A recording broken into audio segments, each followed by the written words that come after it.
Families for Safe Streets is frequently asked, what kind of issues do you work on? And what don't you work on? How do you decide?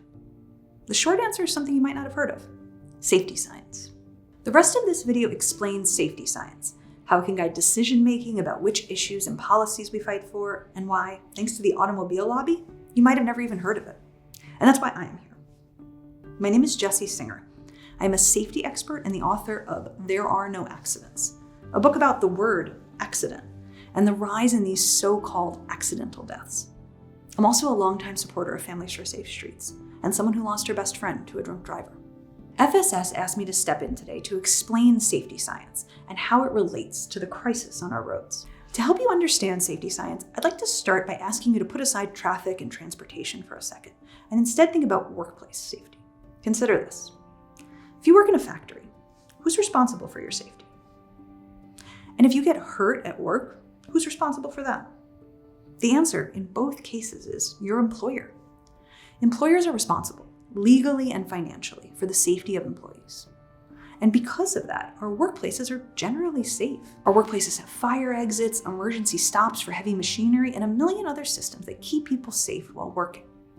And all of that is why, when you hear, say, that a worker was injured in a factory fire, you don't ask, was the employee playing with matches? You ask, why didn't the factory have safe fire exits? When we hear of harm or injury in a workplace, we don't look at individual behavior, but the conditions that individuals face. This idea is at the core of safety science, and it has guided our decisions about keeping workers safe since the early 1900s. But the same is not true of our roads. When you're driving, walking, or biking, who's responsible for your safety?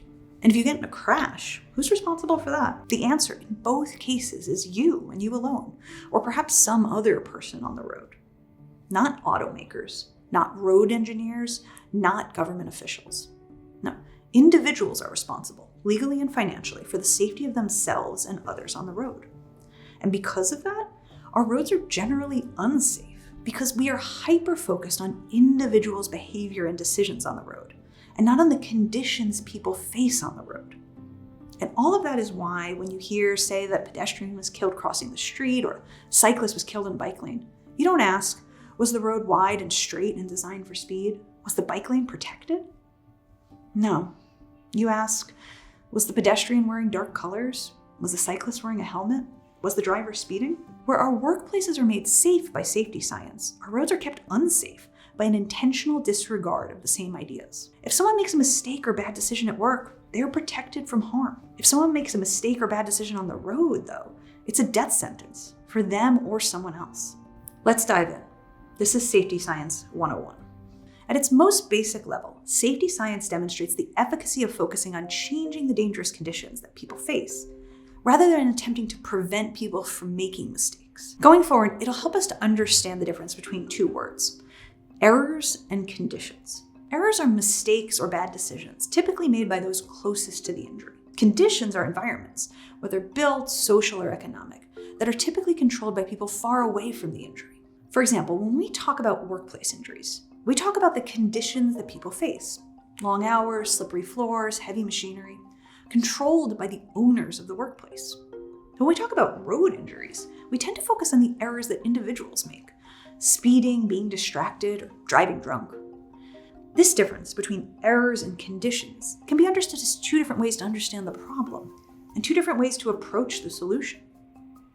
If we think that the problem, the cause of injury, is errors, then the solution is to change people and their behavior with education and enforcement. But if we think that conditions are the problem, the cause of injury, then the solution is to change the conditions that everyone faces. The former is what we do in the US to keep roads safe. And the latter is what all of our peer nations do to keep roads safe. Which is why today, US traffic fatalities are rising, and traffic fatalities in our peer nations are falling. In our peer nations, this focus on conditions, not errors, it's what's known as a safe systems approach. A safe system accepts that people are imperfect. When you build a safe system, you are planning for people to make mistakes and bad decisions. This is done by understanding that education alone or personal responsibility alone cannot keep people safe. Instead, a safe system seeks to reduce the consequences of errors. So, how do we do that? In general, the idea is to cushion the blow of our mistakes, to slow the speed, reduce the impact, and limit the likelihood of harm. rather than trying to perfect people's behavior. At the core of this process is an understanding that no singular solution to the problem of traffic violence exists. Rather, we can protect people from the consequences of mistakes and bad decisions through layers of safety measures. Safety science typically uses Swiss cheese, as a metaphor to explain this. This is what is known as the Swiss cheese model. Here's how it works. Imagine a stack of Swiss cheese. Now, every slice of Swiss cheese is full of holes. But if you stack up a bunch of Swiss cheese, the holes don't all line up, right? Imagine that each slice of Swiss cheese represents a different safety measure. One represents the anti-lock brakes in a car, another the crosswalk and traffic light, another the speed limit. Each safety measure limits risk. None keep us safe alone. Only when multiple safety measures are stacked together are we wholly protected. But also these systems are imperfect. Anti-lock brakes can fail, people can make mistakes and bad decisions despite speed limits or traffic lights. In the Swiss cheese model, these potential failures are represented by the holes in the Swiss cheese. If we stack our safety measures, if we stack our Swiss cheese, then when risk slips through one hole, when one safety measure fails, the risk trajectory is stopped by the next piece of cheese. We are protected by the next safety measure before injury occurs. Generally, this helps us see two important truths about safety. One, there is no singular solution to the problem of safety.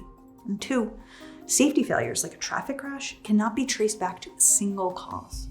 Both safety and danger are the result of multiple factors. And this is why it is so important to focus on the big picture, on upstream solutions, safety measures that affect the systems that we all use to travel from place to place, and refrain from approaches that focus on individual behavior change. Because it's never just the fault of one person making one bad decision. And if that one person had made a better decision, it would still leave in place the dangerous conditions that will eventually lead to harm. It's important to pause here to point out that our brains are primed to ignore everything I just said. Humans are hardwired to seek out individual mistakes as a self-corrective measure. There's a wealth of psychological research that points to this error-seeking urge, especially when it comes to other people's mistakes. This is in part because it is deeply comforting to find someone to blame, especially in the case of a horrible event like a fatal traffic crash. And everything we're taught about traffic safety, from government PSAs to car advertisements, reinforces this error-seeking urge. Both our basic psychology and everything that is communicated to us about traffic safety points to the idea that traffic violence is caused by dangerous people, not dangerous conditions. The inverse is reinforced as well. The idea that traffic violence is prevented by perfectly attentive, perfectly trained, and perfectly behaved drivers, cyclists, and pedestrians. None of that is true. But it is cathartic to think so. It feels good to find someone to blame and to pretend that traffic violence is a matter of personal responsibility, because it is a way of protecting ourselves from the frightening idea that the same thing could happen to us. Finding someone to blame is a way of saying, it couldn't happen to me because I know better. And while emotional catharsis is important for any political movement, particularly one like this that's rooted in trauma, it cannot be our principal aim. We are focused on preventing the next death on our roads, and we have a responsibility to understand and fight for what works. So we must set aside the idea that we can perfect any individual's behavior and think broadly and systemically about how to reduce the harm of everyone's mistakes. Safety science also provides us with a way to think about the relative effectiveness of different types of interventions. Let's take a look at the hierarchy of controls. Now, this is a tool that is used by the federal government to assess how to choose safety measures for the workplace. It is a great example of how safety is treated differently in different areas of the built environment. For example, if toxic chemicals were being released into a workplace, we would first try to eliminate them, then substitute them for safer chemicals, then build ventilation systems to limit exposure. Then, lastly, and least effectively, we would have employees wear masks or try not to exert themselves while working to reduce inhalation. Now, let's apply the same metrics to traffic safety. For example, if speeding was a problem on a local road, what would be our first response? We'd put up signs that encourage seatbelt and bike helmet use. We'd tell people to look both ways before crossing. And we'd ask police officers to punish people for speeding, right? And that's pretty much the exact opposite of what the hierarchy of controls would tell us to do. And the exact opposite of what we would do in the workplace. For our roads, we would choose the least effective controls that require the most work to protect people. Now, imagine if we attempted to solve the problem using the hierarchy of controls. First, we would eliminate the ability to speed with technology like intelligent speed assist. Next, we would provide safe sidewalks, bike lanes, and bus lanes, substituting the hazard with safer, slower modes, and and engineering the road to separate people from the hazard. And only after all of that will we try and educate and enforce the problem away. It is no coincidence that we react so differently to safety failures in different areas of the built environment. I'm going to condense a lot of history into a few words. So at the turn of the century, when workplace deaths were skyrocketing, unions and reformers pushed for laws that made workplace safety the responsibility of the employer. They set standards to define safe conditions in the workplace and put a cost on on-the-job injuries that employers were required to pay. A few decades later, when traffic deaths first began to skyrocket, automakers aggressively lobbied for the opposite, fighting against standards that would make cars safer for passengers and pedestrians. In place of efforts to mandate that cars were safe for people inside and out, automakers instead pushed for laws that made traffic safety the responsibility of drivers and pedestrians, and popularized the idea that traffic crashes were caused by bad drivers and bad pedestrians. With advertisements and aggressive lobbying, the auto industry pushed two caricatures into the lexicon: the jaywalker and the nut behind the wheel. The idea was that cars were perfectly safe, if not for all those dangerous jaywalkers and nutty drivers. And this is why, long before we required seatbelts and anti-lock brakes in cars, we had laws saying that jaywalking was illegal, and if someone was hurt in a car crash, it was the fault of the driver or pedestrian, not the person who designed the road or made the car. Now, that's all old history, but today, a growing number of people know that the most effective way to prevent injuries and save lives are to physically remove hazards, replace hazards, and separate people from being near hazards, long before we try to change individual behavior. And we have ample evidence that this is the right choice. Let me give you a few examples. Here's one. Comparing US traffic fatalities to our peer nations. We like to think of traffic crashes as a matter of human error, but fatal traffic crashes occur at a much higher rate in the US than in any of our peer nations. Do people in France or Sweden make fewer errors than Americans? Of course not. We face different conditions. Or consider how Texas has a higher traffic fatality rate than California or New York. Are Texans worse drivers than New Yorkers? Do they make more errors than people in California? Of course not. They face different conditions. Now, let's look at what those conditions could look like. This is Broadway, a street in New York City. Car access was eliminated from large portions of the street in 2023, when much of the street was transformed into a pedestrian and bike-only corridor. There has been a 100% reduction in fatalities on this part of Broadway since implementation. This is what happens when you remove the hazard entirely. Your safety measures are completely effective. So that's how you eliminate a hazard. Let's look at substitution. Consider 14th Street in Manhattan. This street was made into a bus-only corridor in 2019, replacing tens of thousands of individual vehicles with a smaller number of efficient buses and local traffic. Not only was bus travel more efficient, but by substituting car travel with bus travel, crashes and injuries fell by more than half. An example of engineering controls or isolating people from hazards is your standard complete street. Here you can see how cyclists are given a safe space to use the street and pedestrians are given shelter on pedestrian islands. This type of intervention reduces injuries and crashes, but it also changes behavior, reducing speeding and cycling on the sidewalk. Now, administrative controls can include everything from leading pedestrian rules, which give pedestrians the walk sign a few seconds prior to giving drivers the green light, to speed safety cameras.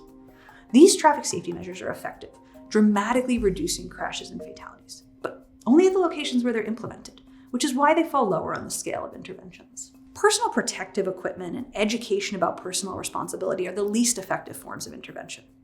Whether that's public service announcements or bike helmets, these interventions have a much slimmer chance of protecting people. And even that potential protection is only possible if people notice them and choose to participate.